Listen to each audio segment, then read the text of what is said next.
नमस्कार, स्वागत है आपका हमारे डिजिटल प्लेटफॉर्म मेरा हमारा समाचार में। आज सराफा एसोसिएशन के अध्यक्ष एवं सभी सदस्यों ने मिलकर गणपति विसर्जन किया है और लगातार 5 दिनों से 5 दिन पहले गणपति की स्थापना की गई थी और आज विसर्जन तक की भूमिका किस प्रकार से रही ये जानते हैं नीरज रस्तोगी जी से। स्वागत है आपका। धन्यवाद। किस दिन स्थापना हुई थी और कैसे करके आप लोगों ने इसकी शुरुआत की थी, इसका थोड़ा सा विश्लेषण। इस कार्यक्रम को लेकर हमारे सराफा एसोसिएशन में कुछ एक मित्र एक कह सकते हैं हमारे सराफा एसोसिएशन के साथ में महाराष्ट्र के कुछ ऐसे हमारे कारीगर लोग हैं जो महाराष्ट्र से बिलोंग करते हैं। तो उनके आदेश पर उनकी बातचीत करने पर उन्होंने कहा कि हम ऐसा कार्यक्रम करना चाहते हैं।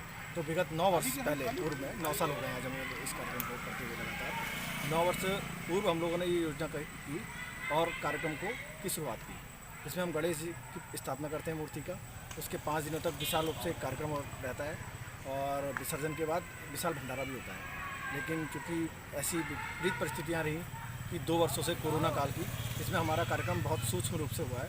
और गणेश जी से मैं बस यही विनम्र प्रार्थना करता हूँ अपने देवता से कि इस तरह की बीमारियों से जल्द निजात दिलाई जाए, जिससे सभी समाज फिर से खुशहाली के रूप में आए और ये भय का वातावरण कोरोना से बना हुआ है ये भी समाप्त हो। इस बार हमने यही प्रार्थना भी की है अपने गणपति जी से कि रिद्धि सिद्धि के दाता इनको हम मानते हैं और जिससे हमारा समाज में ये कोरोना जैसी भयंकर बीमारी को बिल्कुल समाप्त की जाए। आगे के आने वाले युवाओं के लिए क्या कहना चाहेंगे कि आगे आने वाले समय में गणपति जी का जो स्थापना है विसर्जन तक आगे और युवाओं को जोड़ने का लक्ष्य है?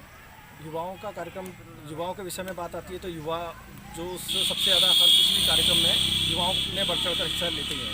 हमारे इस सराफा एसोसिएशन के भी मामले में देखा जाएगा तो सबसे ज़्यादा युवा हैं और युवाओं का गणेश जी का ये कार्यक्रम जो महाराष्ट्र से शुरू हुआ था, इसकी एक सबसे बाल गंगाधर तिलक जी ने इसका शुभारंभ इस विषय को लेकर भी किया था कि हिंदू समाज जो पृथक हो रहा है उसकी एकजुटता को लेकर भी ये कार्यक्रम का आयोजन किया गया। जैसा कि आपने सुना हमारे साथ नीरज रस्तोगी जी थे जिनके विचार आपने सुने और अभी हम अन्य सराफा एसोसिएशन के अन्य साथियों से भी हमारे साथ अमित कुमार जी हैं और उनसे भी जानते हैं कि तैयारियों का किस प्रकार ध्यान रखा जाता है और किस प्रकार से विश्लेषण किया जाता है। देखिए, बहुत ऐसा पिछले विगत 9 वर्षों से हम जिस प्रकार से प्रोग्राम कर रहे हैं तो इसके लिए एक योजनाबद्ध तरीके से काम करने की ज़रूरत पड़ती है। इसके लिए हम अलग अलग तरीके से टीमों का गठन करके हर टीम को एक अलग अलग जिम्मेदारी सौंपते हैं, जिससे हमारे काम करने में एक संगठन में एक मजबूती प्रदान होती है। दूसरा, नए जो हमारे साथ जुड़े हुए लोग हैं उनको कुछ सीखने को मिलता है और इसी जो हमारे कार्य करने की पद्धति है उसी की वजह से हम लोग आज पिछले 9 सालों से बहुत सफल आयोजन करने में सक्षम रहे हैं। इसी क्रम में आगे युवाओं के लिए और क्षेत्र के लोगों के लिए क्या कहना चाहेंगे? बहुत देखिए, युवाओं के लिए तो सबसे बड़ी चीज़ ये है कि आज की तारीख में युवा जो कई गलत चीज़ों में भटक रहे हैं तो उनके लिए संदेश सिर्फ यही है कि गलत चीज़ें की तरफ भटकाव न करके अपने घर परिवार के बुजुर्ग लोग हैं उनका सम्मान करते हुए और दुनिया भर के नशे की लतों में लोग आजकल छोटे छोटे बच्चे, विशेष रूप से वो बच्चे जिनसे माँ बाप को बहुत ज़्यादा उम्मीदें हैं, जो पढ़ने में अच्छे हैं सब, उसके बावजूद भी इन बुरी लतों में लग जाते हैं। तो उनसे के लिए मैं यही गणेश जी से कामना करूँगा कि इन बच्चों को सद्बुद्धि दे और उनके आने वाले जीवन को सुखमय बने। हमारे साथ आपने सुना कि किस प्रकार से युवाओं को संदेश दिया और युवाओं को सद्बुद्धि है इसकी विवेचना प्रार्थना की और आगे हमारे साथ अन्य साथी भी हैं। आप इसमें बुजुर्ग हैं और बुजुर्ग की भूमिका निभा रहे हैं, कोषा अध्यक्ष भी हैं, तो क्या कहना चाहेंगे कि आगे और लोगों को इसमें जोड़ा जाए और लोगों तक इस चीज़ को एक विसर्जन तक ही नहीं सीमित रखा जाए, लोग इनसे कुछ सीखें, इसके लिए क्या किया जा रहा है?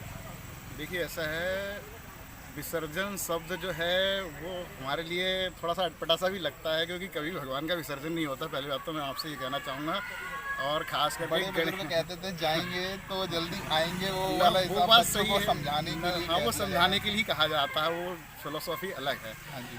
तो मैं ये कहूँगा कि इसके माध्यम से, इस गणेश चतुर्थी के माध्यम से हम लोगों को संगठित होने की जो शक्ति मिलती है वो मैंने बहुत अच्छे ढंग से महसूस की है। और मेरा अनुभव कहता है कि यदि इसमें और लोग जुड़ते हैं, बल्कि आपको पता होगा कि जो बॉम्बे महाराष्ट्र वगैरह में होता है, इसको तो दूसरे समाज के लोग भी बहुत उससे मनाते हैं। भगवान तो सभी के होते हैं, हाँ जी। भगवान सभी के हैं, इसलिए वो उसको अच्छे ढंग से मनाते हैं। तो उसमें एक संगठन की शक्ति, सद्भावना, गणेश जी प्रेम के प्रतीक हैं, रिद्धि सिद्धि के दाता हैं, सब कुछ देने वाले हैं। तो चाहिए आज की युवा पीढ़ी को कि जैसा हमारे अध्यक्ष महोदय ने कहा था कि भटकाव ना करके नशे की लत, मोबाइल में नाप शनाप चीज़ें चलाते हैं, उसको न चला करके अपने थोड़ा धर्म के प्रति रुझान बढ़ाएं, जिससे कि नए भारत का निर्माण हो। हालांकि हमें इसमें सशक्त सरकार मिली हुई है, वो बहुत अच्छा कर रहे हैं वो। और इसी क्रम में आज का जो बालक है कल का युवा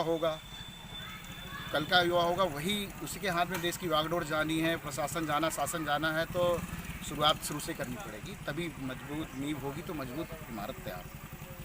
मजबूत नींव से ही मजबूत इमारत तैयार होगी, ये कहना है कोषाध्यक्ष जी का। बाकी अन्य जो हैं उन्होंने भी जन संदेश देते हुए ये कहा कि लोगों को नशा से दूर रहना चाहिए और आने वाले समय में भी गणपति जी के विसर्जन या स्थापना के दिन से ही आगे की तैयारियां, आगे का समय जो है उसको भी बहुत ही अच्छे से निभाया जाएगा।